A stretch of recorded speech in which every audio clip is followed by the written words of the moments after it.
Assalamualaikum warahmatullahi wabarakatuh. Halo teman-teman, semoga dalam keadaan sehat dan semangat ya. Di video kali ini saya akan membahas salah satu topik penting ya dalam dunia pendidikan, yaitu tentang manajemen pembiayaan pendidikan. Mungkin selama ini kita sering dengar tentang dana BOS, uang PUT atau bantuan dari pemerintah. Tapi, pernah gak sih kita berpikir bagaimana sebenarnya dana-dana tersebut dikelola? Melalui video ini, saya akan menjelaskan secara sederhana, mulai dari pengertian, sumber pembiayaan, hingga tahapan dalam manajemen pembiayaan pendidikan.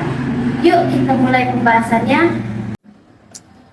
Pertama, kita bahas dulu pengertian dari manajemen pembiayaan pendidikan. Jadi, manajemen pembiayaan pendidikan adalah proses pengelolaan keuangan dalam dunia pendidikan yang mencakup beberapa tahap, yaitu perencanaan, pelaksanaan, pengawasan, dan evaluasi terhadap penggunaan dana.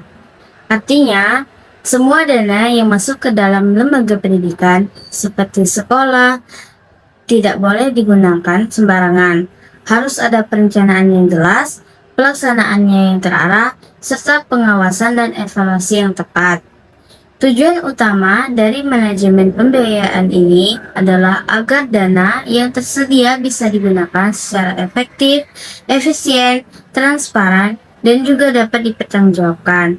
Dengan kata lain, pengelolaan keuangan yang baik akan sangat berpengaruh terhadap kualitas pembiayaan pendidikan itu sendiri.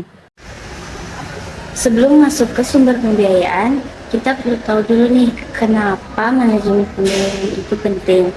Manajemen pembiayaan sangat penting karena tanpa pengelolaan yang baik, dana yang tersedia bisa saja tidak digunakan secara optimal.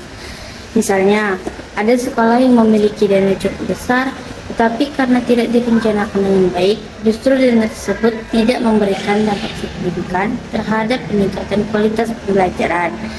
Sebaliknya, sekolah dengan dana terbatas tapi tidak dikelola dengan baik bisa menghasilkan kualitas pendidikan yang lebih baik. Jadi, di sini terlihat bahwa bukan hanya jumlah dana yang penting, tetapi bagaimana cara mengelolanya.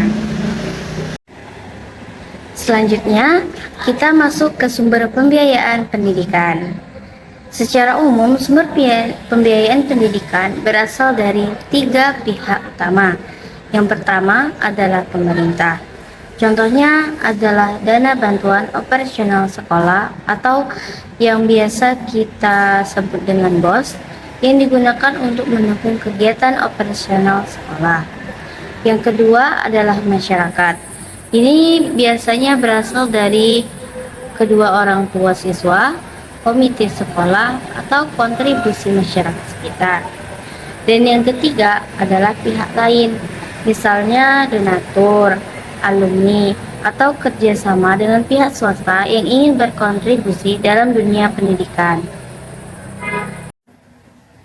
Sekarang kita masuk ke bagian inti, yaitu tahapan dalam manajemen pembiayaan pendidikan.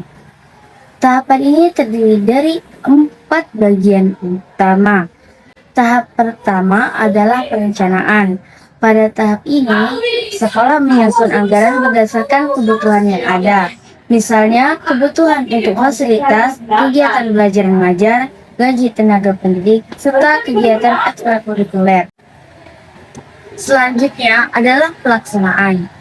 Pada tahap ini, dana yang sudah direncanakan mulai digunakan sesuai dengan anggaran yang telah dibuat. Pelaksanaan harus dilakukan secara hati-hati dan sesuai dengan tujuan yang sudah ditetapkan agar tidak terjadi pemborosan atau penyalahgunaan dana. Tahap berikutnya adalah pengawasan. Pengawasan dilakukan untuk memastikan bahwa penggunaan dana berjalan sesuai dengan rencana dan tidak terjadi penyimpangan. Biasanya, pengawasan dilakukan oleh pihak internal sekolah maupun pihak eksternal seperti pemerintah atau lembaga terkait. Tujuannya adalah menjaga transparansi dan akuntabilitas. Dan tahap terakhir adalah evaluasi.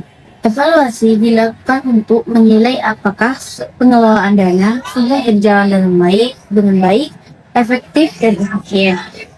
Hasil evaluasi ini nantinya akan digunakan sebagai bahan perbaikan untuk perencanaan di masa yang akan datang.